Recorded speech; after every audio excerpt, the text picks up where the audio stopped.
Subscribe right now before we even get into this, because this story is about to slap harder than a lightning bolt on a metal roof.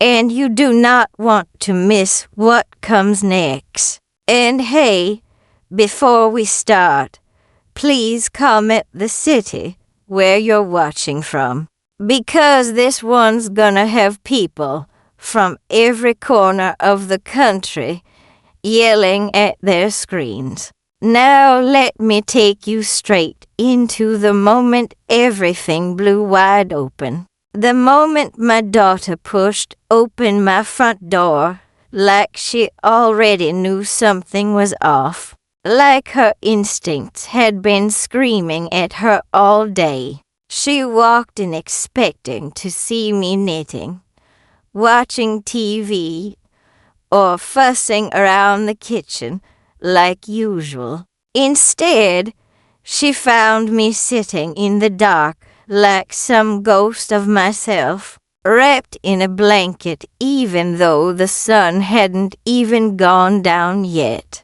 No lights on, no TV humming, not even my little radio playing like it usually did.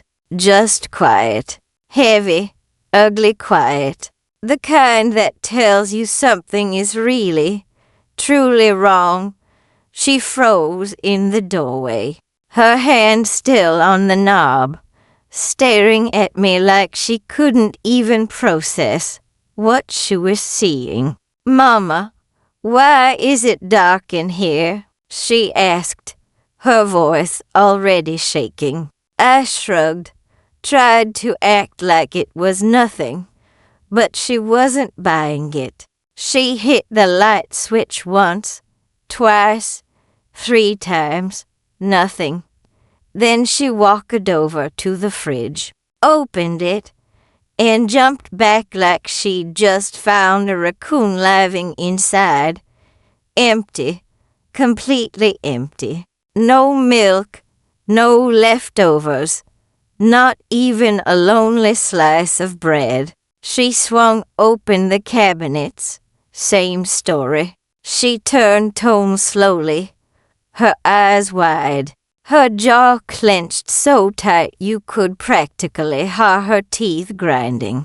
"Mama, what the hell is going on? Where's your food? Where's your power?" I swallowed hard, told her Theppower had been shut off, told her I hadn't had groceries in a while, told Harry'd been stretching what little I had. She thought I meant my pension had been delayed or cut. But when I told her I was still getting my $5,000 every single month, she froze, blinked once, twice, then the anger hit her like a truck. I watched it wash over her face, shock first, then confusion, then something hot and dangerous.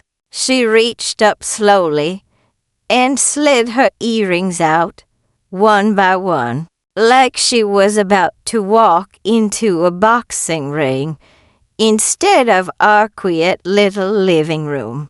"Who's got your money, Mama?" she asked. Her voice wasn't tiring.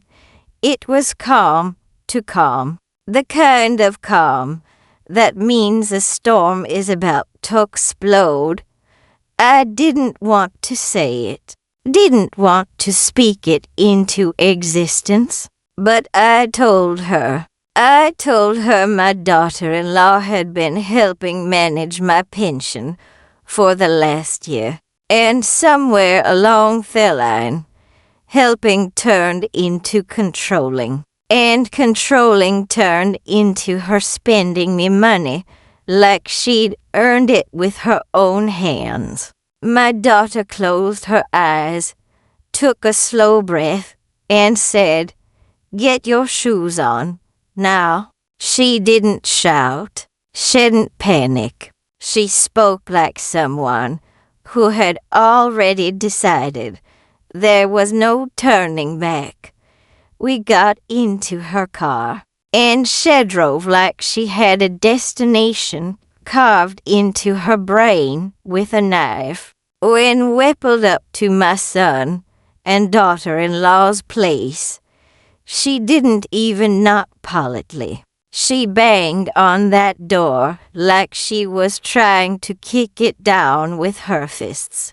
When my daughter-in-law opened it with that same fake little pageant smile she always had plastered on her face, my daughter looked her dead in the eye and said, "We need to talk, not a question, not a request, a statement. We stepped inside, and my daughter got right to it. She pulled out the stack of unpaid bills she found at me house. She pulled up every transaction on my accounts, money that showed a wagon toward my food, medication, utilities, siphoned off into nonsense. Designer bags, spa packages, nails done twice a week, brunches, weekend getaways, things I had never seen, never asked for, never benefited from. My daughter-in-law started stuttering, talking fast, trying to twist her lies into explanations that didn't make any kind of sense. But my daughter wasn't having it. Every excuse got shut down harder than the last. Every lie got dragged out into the light. Then my son walked in. Poor boy didn't even know what hurricane he was stepping into. When he asked what was going on, my daughter turned toward him like she'd been waiting for that moment. "Your wife's been starving your mother while blowing through every dollar she can get her hands on." At first he laughed, thought it was some crazy misunderstanding. But when my daughter showed him screenshots, statements, receipts, photos, when saw the truth spelled out plain, the color drained from his face. He looked at his wife like he'd never seen her before, like she'd been wearing a mask their whole marriage. My daughter-in-law tried to cry her way out of it. Big, dramatic tears, hands shaking, voice cracking. But nobody in that room was buying the act anymore. It was too late. She wasn't sorry she did it. She was sorry she got caught. We all felt it. My daughter told her point blank, "You don't get to play victim when you've been there, mister." But that confrontation, that was just the spark. Because when we got lawyers involved, when the bank statements were pulled officially, when signatures were examined, when authorities started digging, whole new layers of ugly started peeling back. Fraud, fake accounts, lines of credit opened in my name without consent, money moved, hidden, redirected. She'd been treating my pension like her personal ATM. And the deeper we dug, the worse it got. My daughter pushed for legal action immediately. My son, once the shock wore off, joined her. And that's when everything began to crumble. Their marriage cracked down the middle. Trust gone. The truth way bigger than any of us imagined. And trust me, we're just getting warmed up. So if you're not subscribed yet, go ahead and hit that button. Because the next part of this story, it gets even wilder. My daughter didn't waste a single minute after that confrontation blew up. The very next morning, she was on telephone like a woman on a mission. The kind of mission where sleep, patience, and politeness don't exist anymore. She called every bank, every credit card company, every office that so much as touched my name. She was digging for answers the way a bloodhound goes after a scent, relentless, sharp, unstoppable. And the more she uncovered, the more her jaw tightened, the more her voice dropped into that dangerous, steady tone that made everyone around her straighten up real quick. It's the tone she uses when she's 1 second away from snapping someone in half verbally. I sat at the kitchen table watching her, trying not to cry, not because of what she was saying, but because of how she sounded. Protective, angry, stronger than I ever gave her credit for. She kept saying, "Mama, don't worry. I'm gonna fix this. I don't care how long it takes. I don't care who gets mad. I don't care who I exposes." And I knew she meant every single word. Then came the meeting. Not some friendly sit-down, not a polite discussion. A full-on showdown. My daughter, my son, my daughter-in-law, and a financial investigator who looked like he hadn't smiled in 20 years. My son sat stiff in his chair, still shell-shocked, still processing the fact that the woman he married had been bleeding his mother dry behind his back. My daughter-in-law sat with her arms crossed tight, trying to look innocent, but mostly just looking uncomfortable, like the chair was on fire under her. And me, well, I sat there trying to keep my hands from shaking, wishing I'd spoken up earlier, wishing I hadn't been so embarrassed, wishing I hadn't convinced myself I was just burdening people by asking questions about my own money. The investigator laid everything out, line by line, every withdrawal, every purchase, every account that had been opened without my knowledge, every forged signature, every suspicious transfer. My daughter-in-law's face went from pale to red to blotchy to expressionless. She tried to interrupt, tried to spin some wild story about how she was just trying to take care of the household finances, and didn't realize things had gotten so messy. But the investigator shut her down with one look. It was the kind of look that let you know you were done talking. My son's hands were gripping the table, so hard his knuckles turned white. "Tell me this isn't real," Hugh whispered to his wife. She didn't answer, couldn't answer. And that silence, that was the moment I saw something break inside him. Something deep. Something had built his whole life around. Trust, love, loyalty. All of it cracking like thin glass dot. My daughter leaned forward, her voice low and controlled. "You didn't just take money. You starved our mother. You let her sit in the dark. You let her go without basic things while you were out here living like a princess with a stolen crown. Do you understand how sick that is?" My daughter-in-law started crying again, but it wasn't the guilty kind of crying.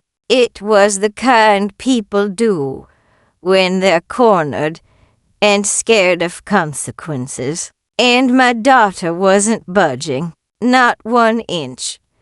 After the meeting, my son walked out without saying a word to his wife. He didn't yell, didn't slam the door, didn't make a scene. He just walked, quiet, heavy, broken, and she followed him out calling his name, like she suddenly remembered he existed. He didn't even turn around. That silence said everything. A few days later, the legal battle officially started. Not a quick thing, not a simple thing, a full-blown process, with paperwork thicker than phone books and lawyers who talked like Eddie were reading from a script written by Shakespeare and a tax accountant at the same time. But my daughter was at every meeting, every call, every signature, every step, like she had been born to fight legal demons. My son showed up too, quieter now, humbled, devastated, but present, and that mattered. Meanwhile, my daughter-in-law started spiraling. First she played the victim, then she blamed stress, then she blamed me, then she blamed my son, then she blamed miscommunication. But every time she opened her mouth in front of lawyers, she dug herself a deeper grave. Eventually, even her own attorney gave her that look, the one that said, "Girl, you are making this worse." And as the truth unraveled, Euglyssocrets spilled out like a trash bag that ripped open across the floor. She'd been hiding purchases for over a year, lying about bills being paid when they weren't, rerouting statements to her own email, even saving away money in a private account labeled with a code name, like she was some undercover agent in a spy movie. It was pathetic and dangerous and so unnecessary. She had access to the family money. She had comfort. She had a roof, food, support. But greed makes people blind, makes them bold, makes them stupid. And then there was the day everything snapped. The day my daughter-in-law came to my house uninvited, banging on my door yelling about how I ruined her life and turned everyone against her. My daughter happened to be there. She walked out onto that porch slow, like a lion stepping out of the grass, and said, "If you don't get off this property, I will make sure the next time you stand in front of a judge, you won't be walking out on your own 2 feet." My daughter-in-law backed down so fast she nearly tripped over her own shoes. That moment, that raw, fierce, protective moment, made me realize something. I'd spent so long feeling small, feeling ashamed, feeling stupid for letting someone take advantage of me. But watching my daughter stand there like a warrior made something light up inside too. I wasn't alone anymore. I wasn't helpless. And I damn sure wasn't going to let anyone treat me like that again. What I didn't know, not yet, Waste had the next wave of secrets was about to hit even harder. That this wasn't just financial betrayal, that it went deeper. that the consequences were about to tear apart more than one relationship, and that one decision my daughter made, one bold move, was about to change everything for good. The days following that poor chowdown felt like the calm before a tornado. Quiet, but not peaceful.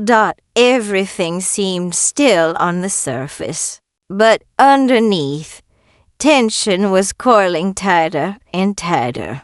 My daughter kept track of every document, every call, every signature, like she was preparing to argue a Supreme Court case, instead of just protecting her mama. My son, meanwhile, looked like a man wandering through his own life, as if it suddenly didn't fit him anymore. He stayed with us some nights, not saying much, just sitting at my table reading over paperwork with red, swollen eyes that told a story he didn't have the strength to speak out loud yet. But then came the morning that changed the direction of everything. My daughter was in the kitchen making coffee like she always did, banging cabinets,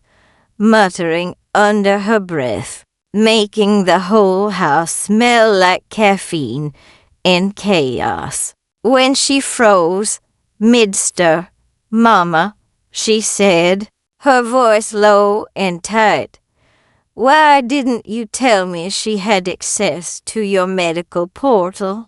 I blinked at her. "My what now?" She spun the laptop around and pointed at the screen like it was evidence in a criminal trial. "Your medical portal, your appointment records, your prescriptions. She's been logging into this." I felt my heart drop so hard it could have cracked the floor. I didn't even know I had an online medical portal, let alone that someone had been inside it. My daughter clicked through the logs, dates, times, IP addresses, all tied back to my daughter-in-law. She was just handling my money. She was keeping an eye on my health, my appointments, my medication refills, everything. Why would she need access to this? My daughter asked, already knowing she wasn't going to like the answer.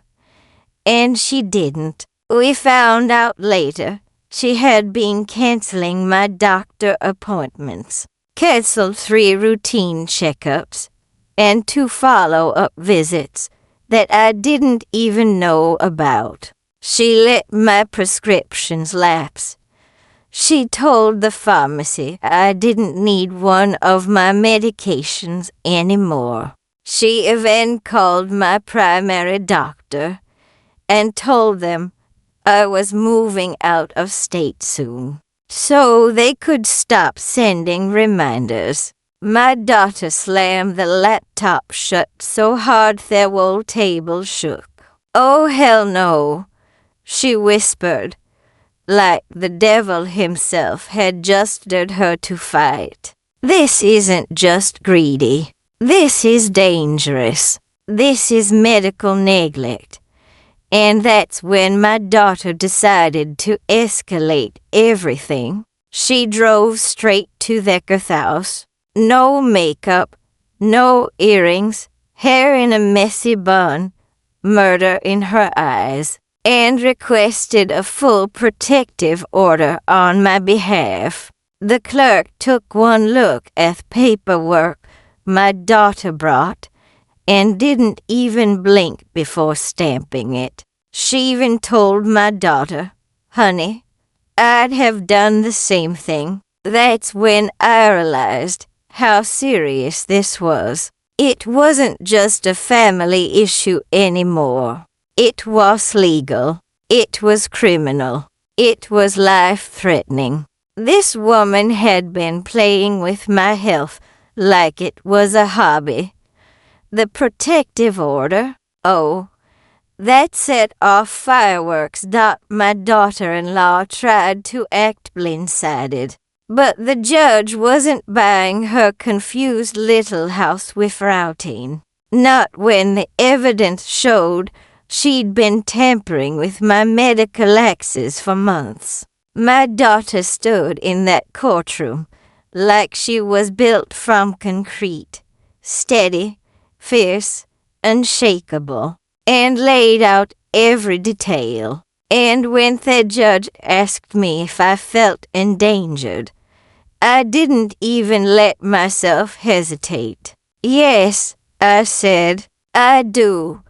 My daughter-in-law's jaw dropped so hard I thought it might crack the floor. She got escorted out by security after she started yelling. Loud, messy, desperate yelling, accusing us of trying to ruin her name. My daughter just watched her get dragged off like she was watching trash get taken to the curb. Karma's quick today, she muttered, and honestly, she wasn't wrong. But here's where things got even messier. Because that protective order triggered an automatic financial review and a temporary freeze on all joint accounts tied to my name. And when the freeze hit, my daughter-in-law lost her mind. Suddenly, all her spending stopped. Her nights out, gone. Her spa visits, over.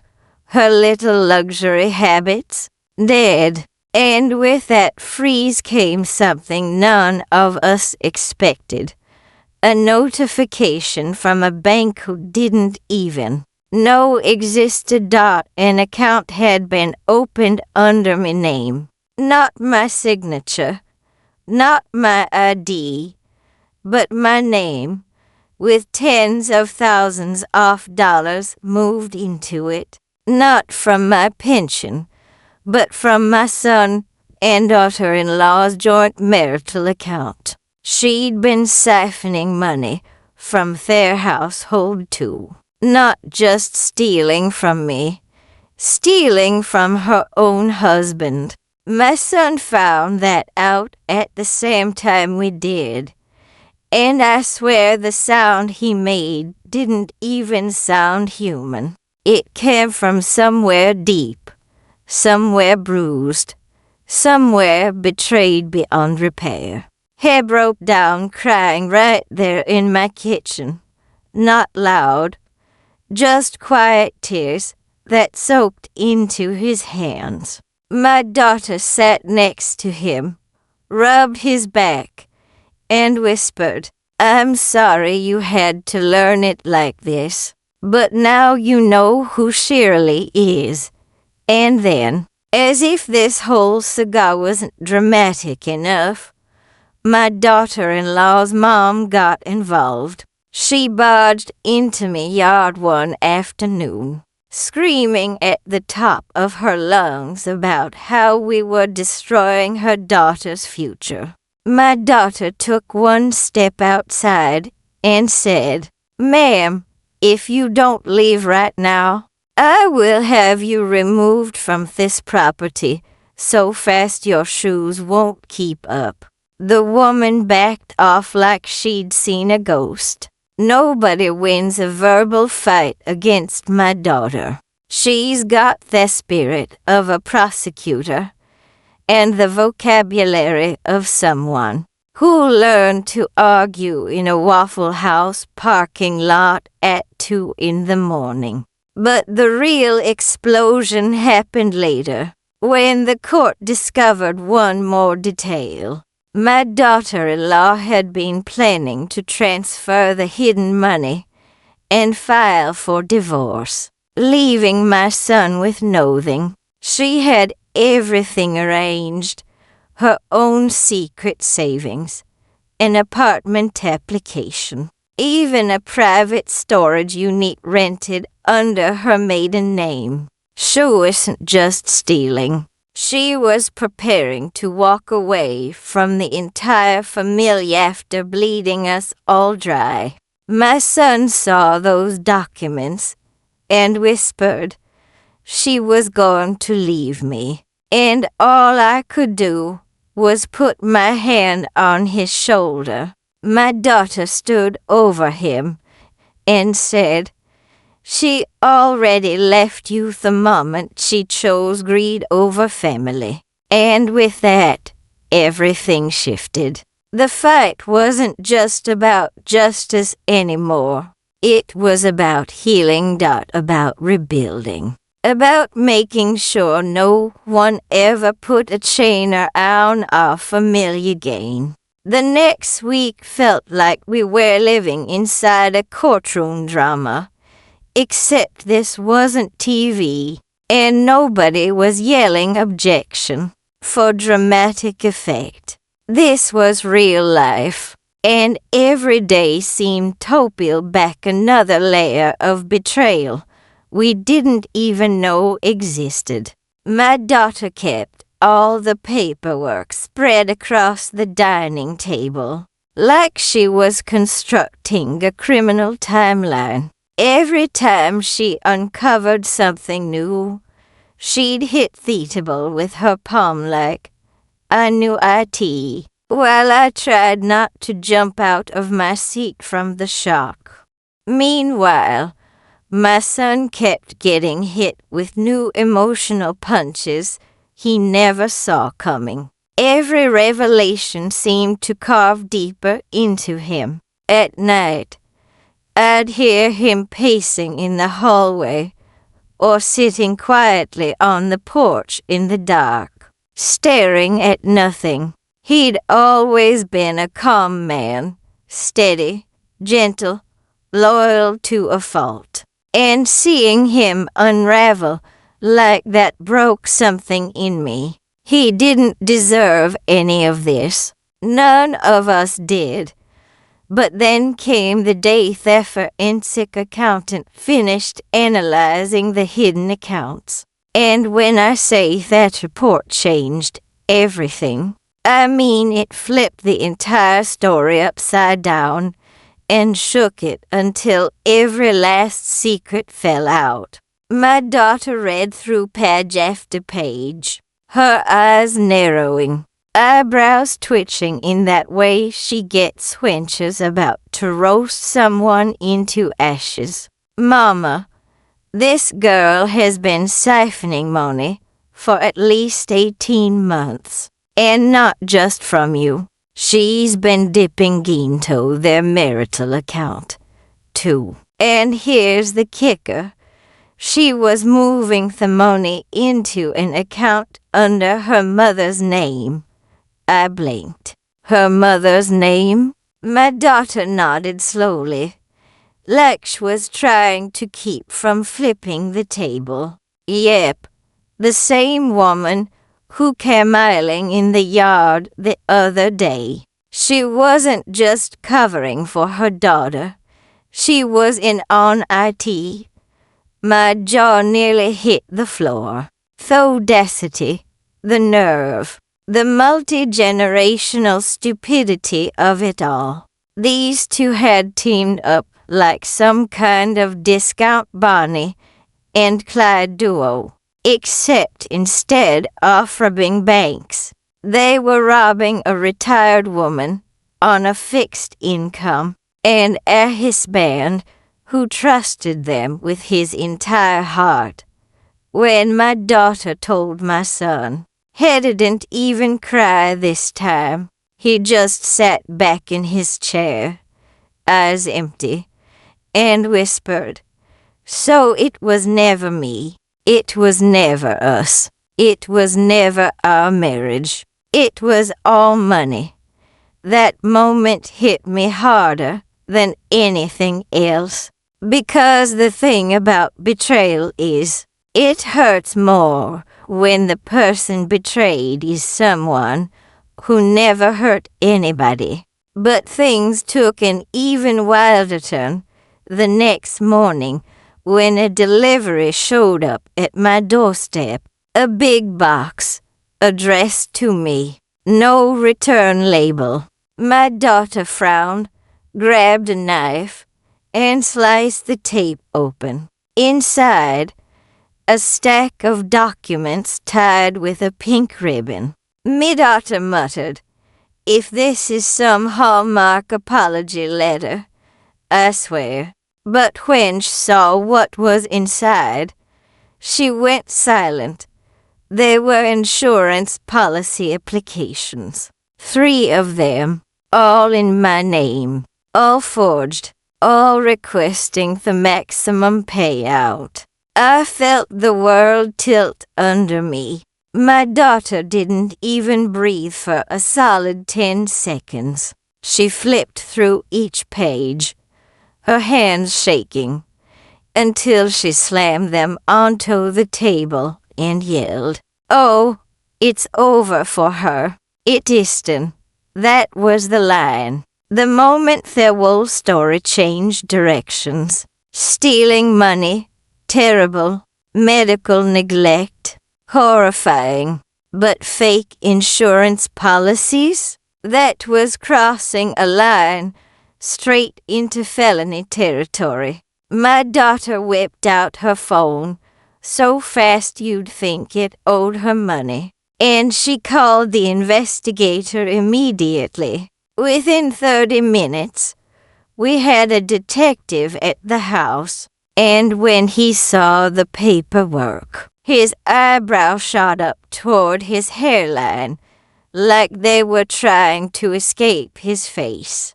"This isn't financial abuse anymore," he said. "This is attempted insurance fraud, possibly more." My stomach churned. My daughter put her arm around me, pulling me close. My son, who had been sitting quietly on the couch, stood up slowly and walked over.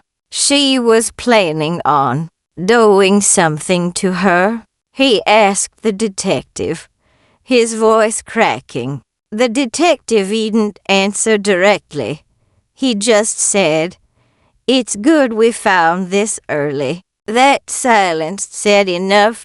My daughter-in-law didn't know yet that we had the documents. She didn't know police were involved, but she must have sensed something, because she showed up later that day, crying, frantic, rambling, claiming she wanted to talk things out.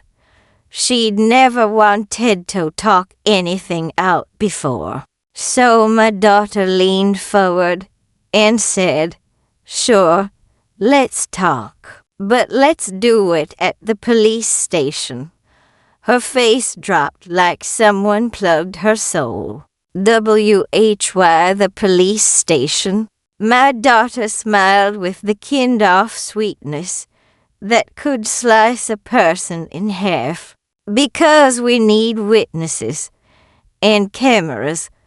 My daughter-in-law backpedaled so fast she nearly tripped.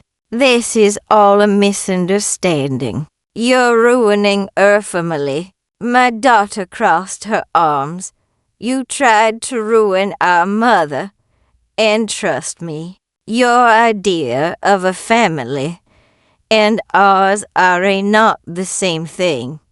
When she realized she wasn't winning, she stormed off in her car, slamming the door so hard the window rattled. But here's the thing. She didn't know the detective was already gathering everything, or that the insurance company had flagged her IP address, or that her mother's involvement meant she was about to face a whole storm.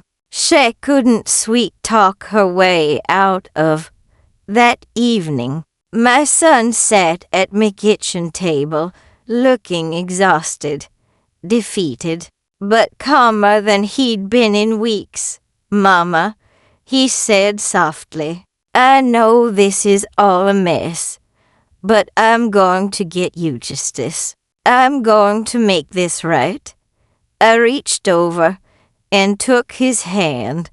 Baby, you already are. You're here. That's enough.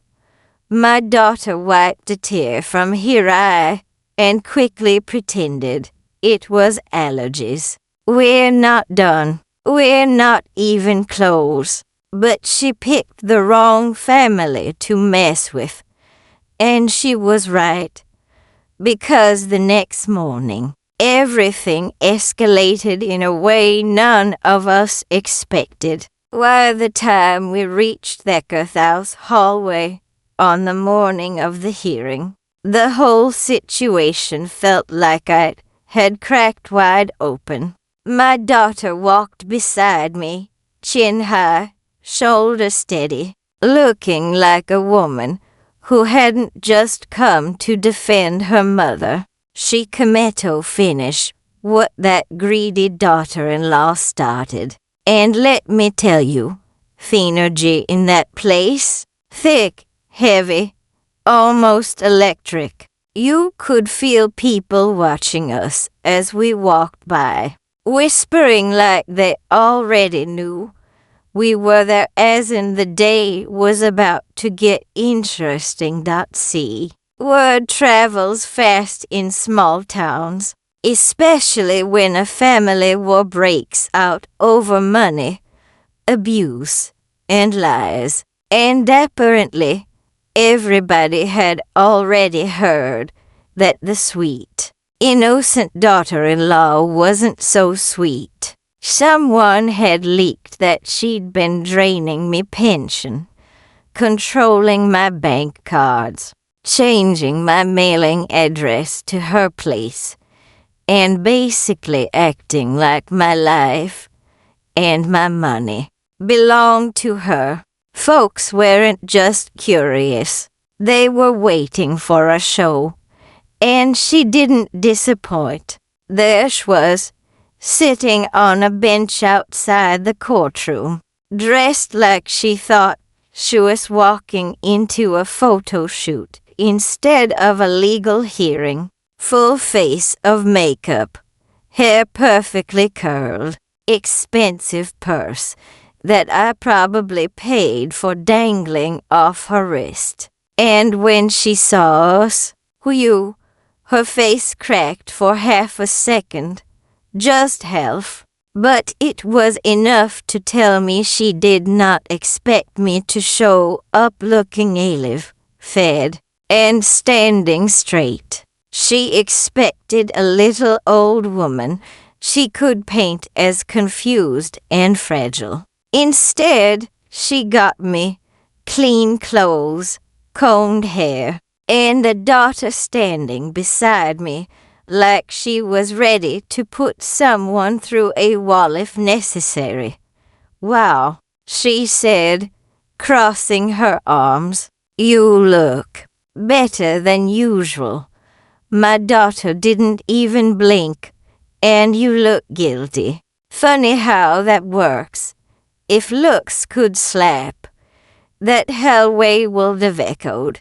The tension between them was like a rubber band stretched too far. One wrong move, and it was snapping. People slowed down just to watch, and my daughter-in-law hated every second of it.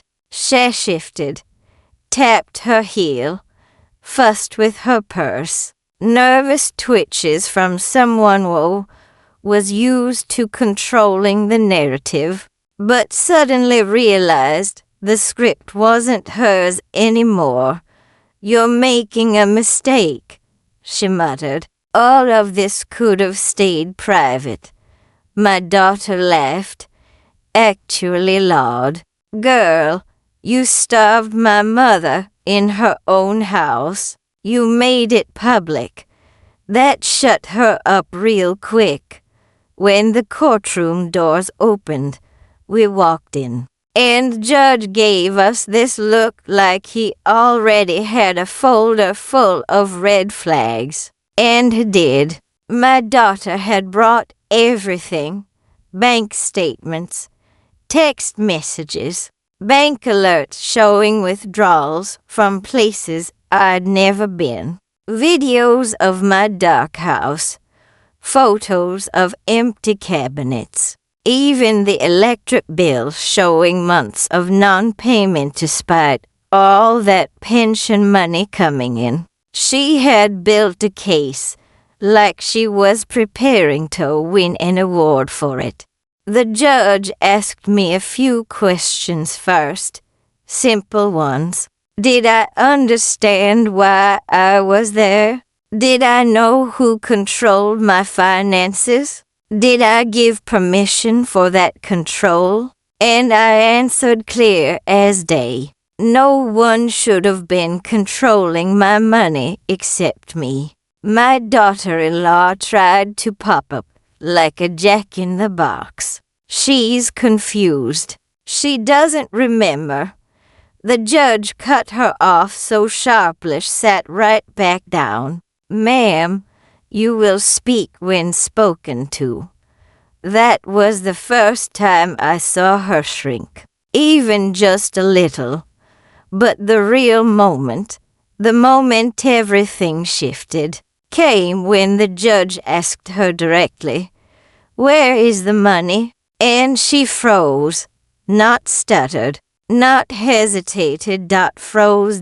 My daughter leaned back in her chair with the most satisfied smirk, like, "Yep, there it is. That's the crack we were waiting for." And the judge noticed it too. He narrowed his eyes, flipped through the paperwork, and said, "There are over $12,000 in unexplained withdrawals, several credit cards in the victim's name that she did not sign for, and multiple transactions involving online shopping, salon visits, and luxury purchases. Do you have receipts or proof that any of these expenses were for her?"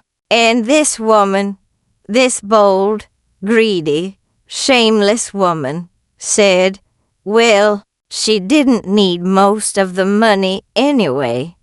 The entire courtroom inhaled like it had been punched. My daughter stood up so fast her chair squeaked. She starved my mother because she thought she didn't need the money. Are you out of your damn mind? The judge slammed the gavel, bootinously.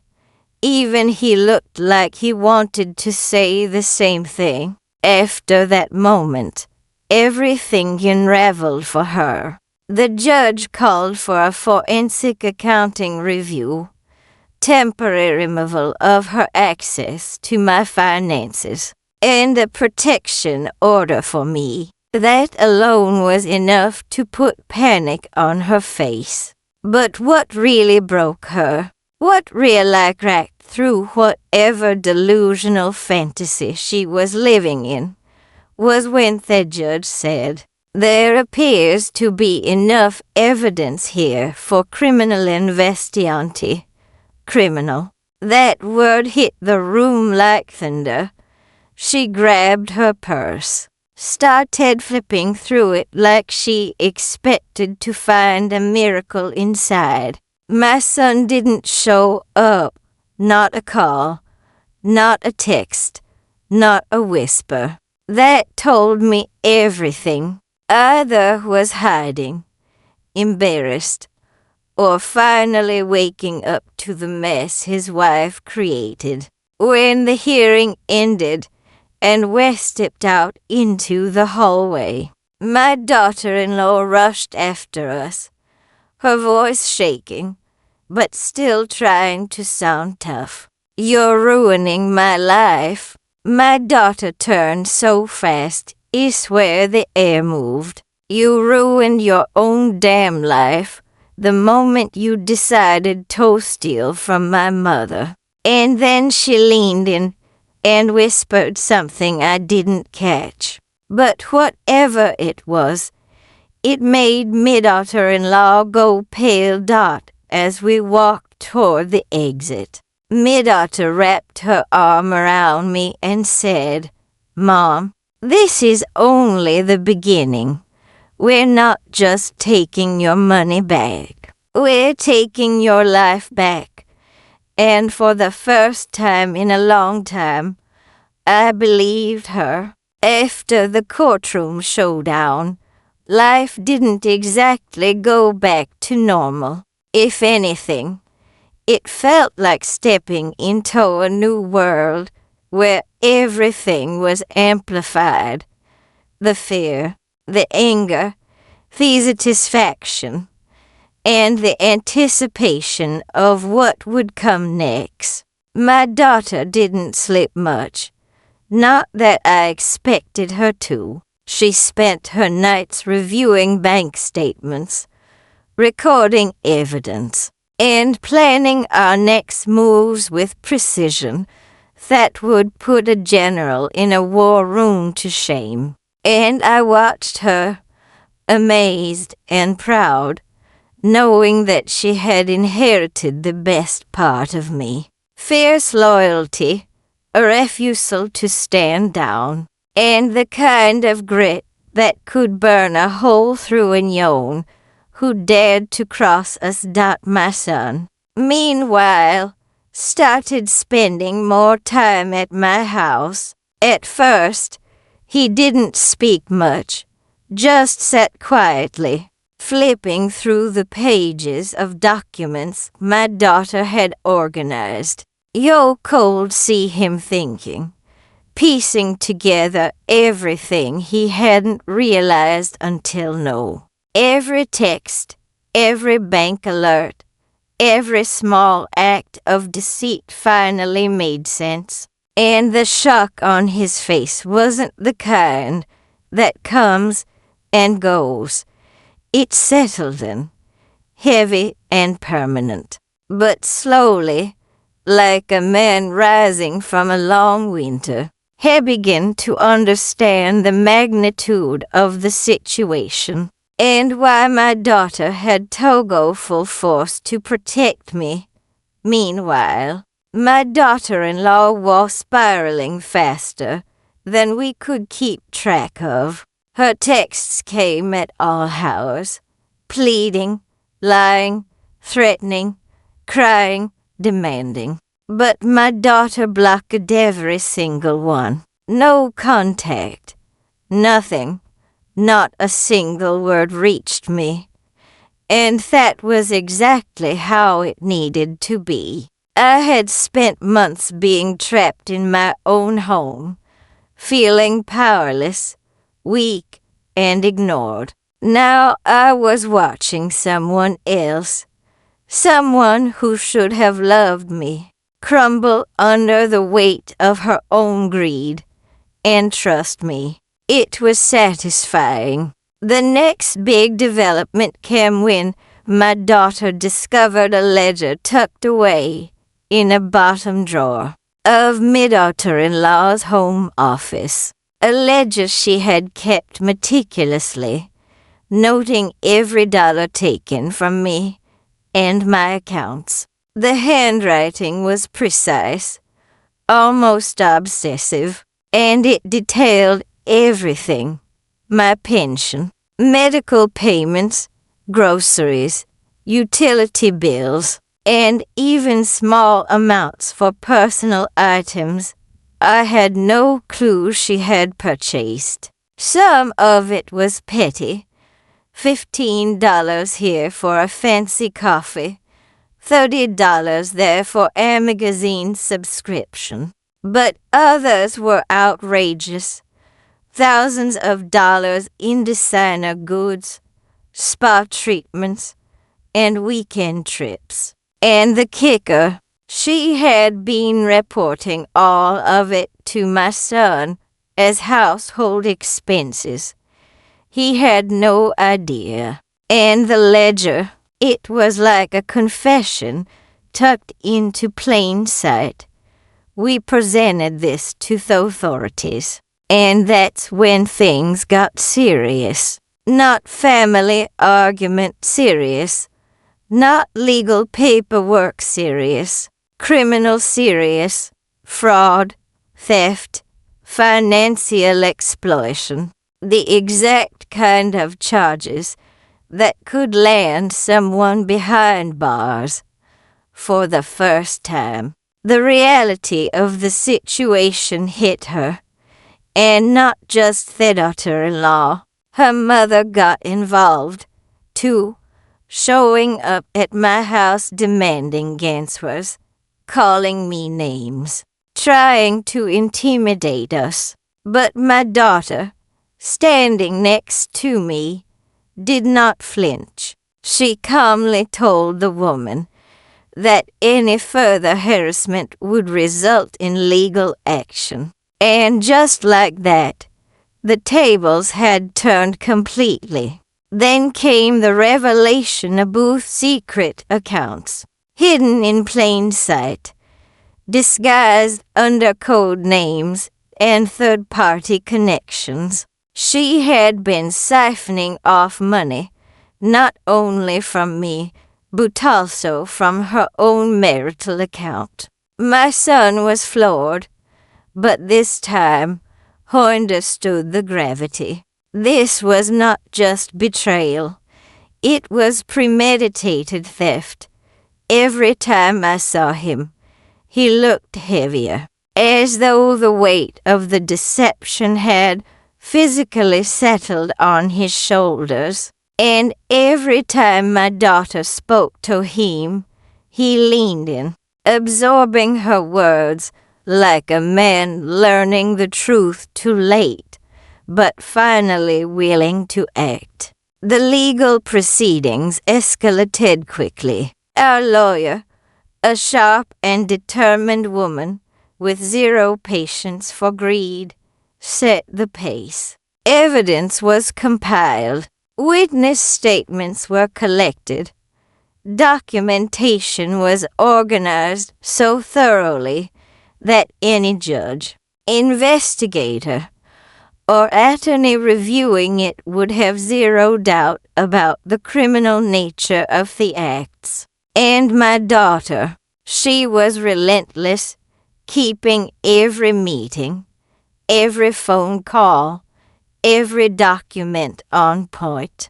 It was exhausting to watch, and terrifying to imagine the consequences for the daughter-in-law. But in that moment, I didn't care about the fear. I cared about justice, and she was going to get it. One afternoon, my daughter carried into the living room with a stack of papers and a smug smile that made mellow despite everything. "Mama," she said, "I think we've got the mother lode." She spread the papers on the table. Insurance forms, applications, forgeries, requests for benefits that she had no right to. My jaw dropped, not just at the audacity, but at the sheer scale. She had been planning this for months, maybe years, with the confidence of someone who thought they could never get caught. And the evidence was all in front of us. Undeniable doubt when we presented this to the authorities. They didn't even blink. They had seen fraud before, but rarely with such a combination of greed, audacity, and betrayal. The investigator told us that we had a solid case that could potentially lead to criminal charges and restitution for me. It wasn't just about recovering money. It was about sending a message that this kind of behavior would not be tolerated. And I realized, sitting there, that for the first time in a long while, I felt protected, safe, respected, and more than anything, vindicated. That night, we sat around the kitchen table. My daughter, and my son by my side, and I realized how far we'd come from me starving in my own house to having a legal team, evidence, and law on our side, from helplessness to empowerment, from silence to voice that demanded to be heard. And while the daughter-in-law's manipulations had caused pain, they had also awakened the fire in us that could not be extinguished. But even as I celebrated this victory, I knew the fight wasn't over. The courtroom battles, the criminal investigations, the restitution, these things take time. They take persistence, courage, and an unshakable commitment to truth. And I had my daughter beside me, a warrior with sharp eyes, quick thinking, and no tolerance for injustice. And I had my son learning to see clearly, understanding the depth of betrayal, and finally taking a stand. Together, we were unstoppable. The weeks that followed were intense, court dates stacked on top of each other like bricks, each hearing digging deeper into the chaos my daughter-in-law had created. But with each session, we felt stronger. My daughter had become this unstoppable force, a whirlwind of logic, evidence, and pure fury. She would stand up, lay out the facts, and watch the courtroom pivot on her words. People whispered in awe.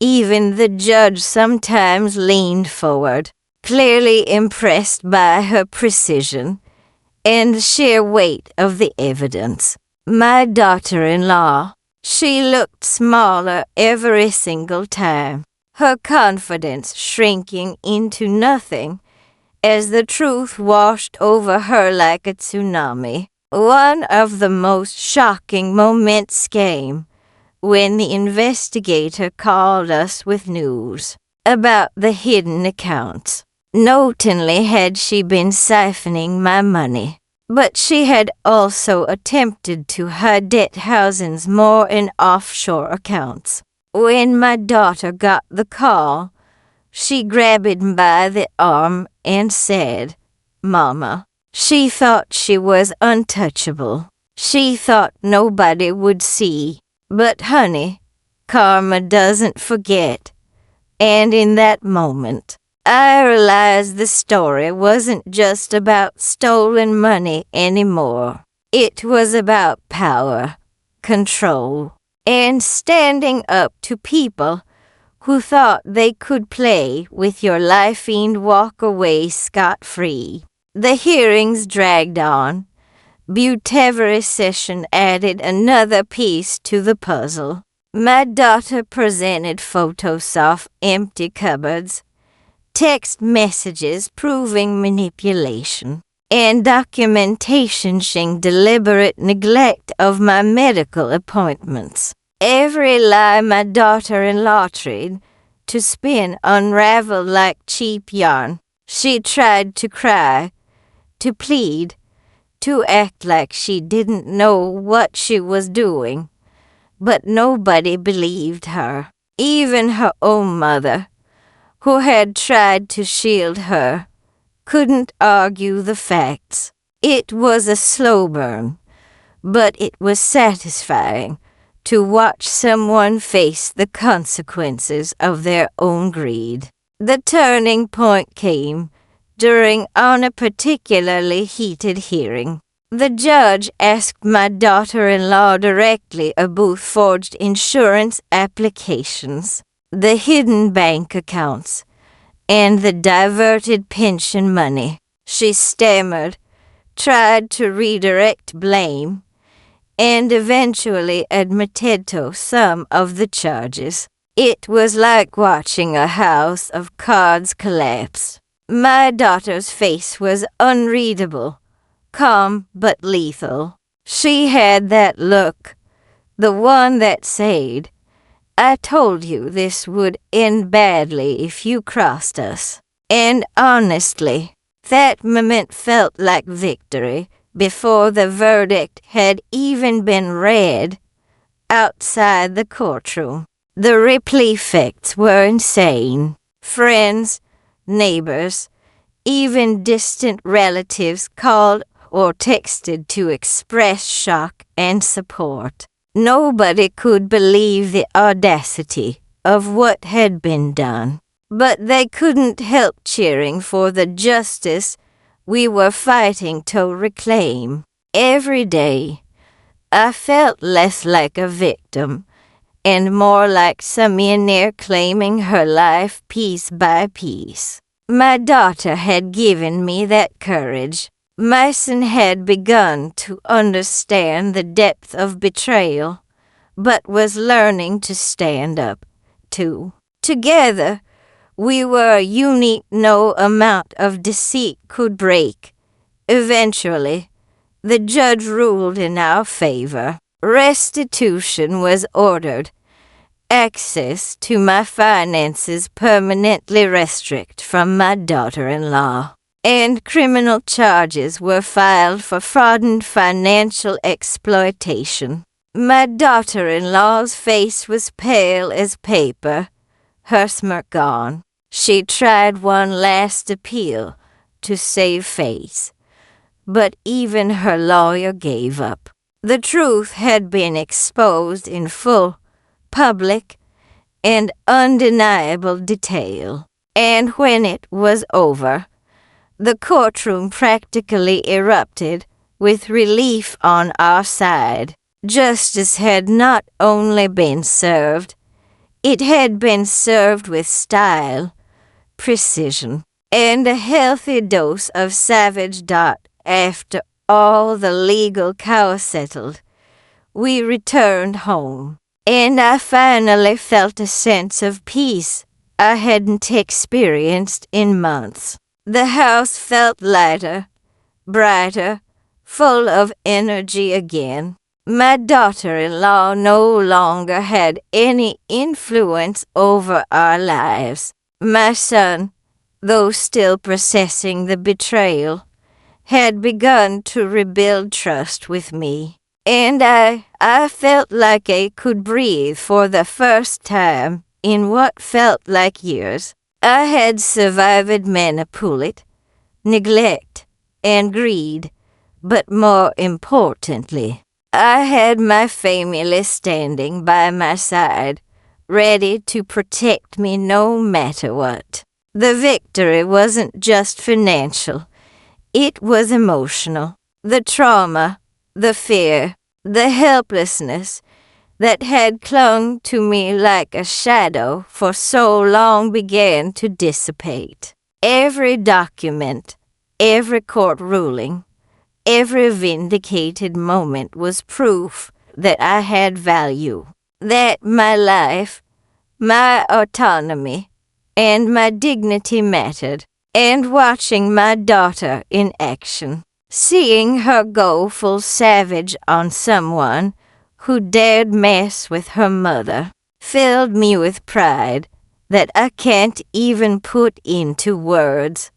Of course, life after justice wasn't completely drama-free. There were still reminders of what had happened, and my daughter-in-law tried to make the occasional appearance to stir the pot. But those moments were brief, powerless, and mostly comical. She had lost any leverage she thought she had, and now all she had left were threats that went nowhere. Each failed attempt was a little victory, a reminder that the tables had completely turned. Looking back, I realized that this ordeal had taught me something priceless. First, never underestimate your instincts. I knew something was off long before my daughter arrived that night, but I ignored it, hoping for the best. Second, Family can be your fierce weapon, especially when someone has your back with the intensity and precision of a lioness protecting her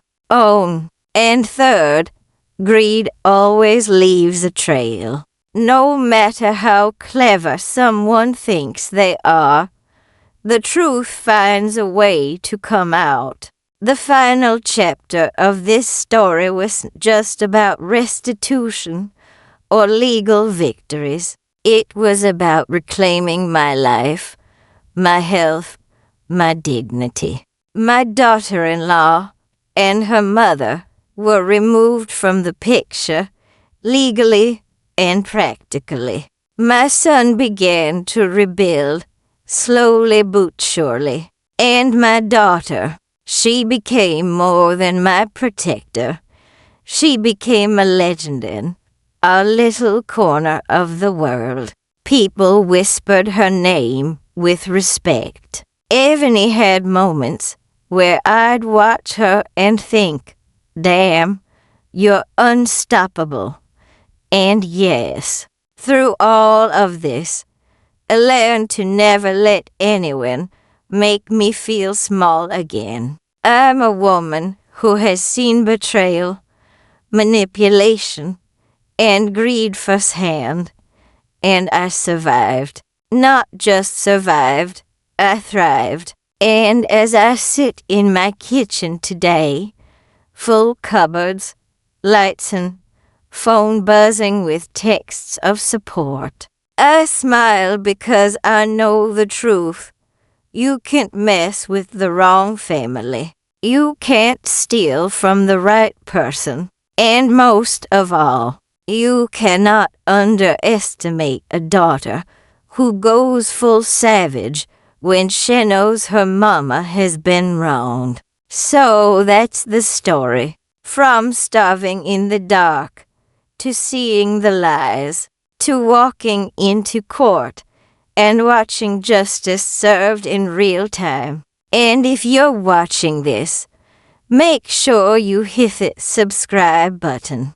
Because stories like this don't just happen.